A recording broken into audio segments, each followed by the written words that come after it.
So ayan, magbabalance tayo ng 18650 na battery. Ayan, ibabalance muna natin silang lahat para mag-equalize yung kanilang mga voltage bago natin siya buuin na ano, bago natin siya i-series parallel. Ayan, ibabalance muna natin siya gamit tong mga holder. Bali itong holder na to, itong 18650 na holder, nakaparallel na to, parallel itong apat. Tapos pinarallel ko din silang lahat, positive sa positive, negative sa negative. Yan, bali isasalpak na lang natin tong 18650. Yan, salpak na lang natin dito. Bali ito na charge ko na to. Yan, ibabalance na lang natin siya.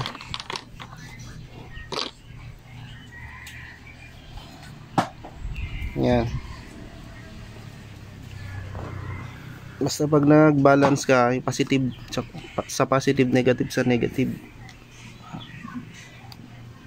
Yan. Nakaparallel lang tong lahat. Itong holder nakaparallel na, tapos pinarallel ko pa silang lahat. Yan. Negative sa negative, positive sa positive. So ayan, nalagay na natin yung 18650. Bali kasalukuyan na natin siyang binabalance. Bali isang araw lang natin to ibabalance bago natin siya buuin.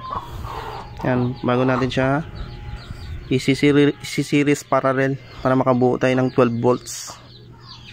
Bali ito muna yung pansamantalang battery ng ating solar setup. Yan, bali abangan nyo na lang yung pagbuo natin. Bali pinakita ko lang dito yung kung paano ba mag-balance ng battery.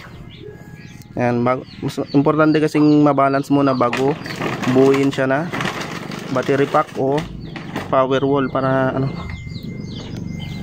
para pare-parehas yung pinaka voltahe nila bago siya buuin.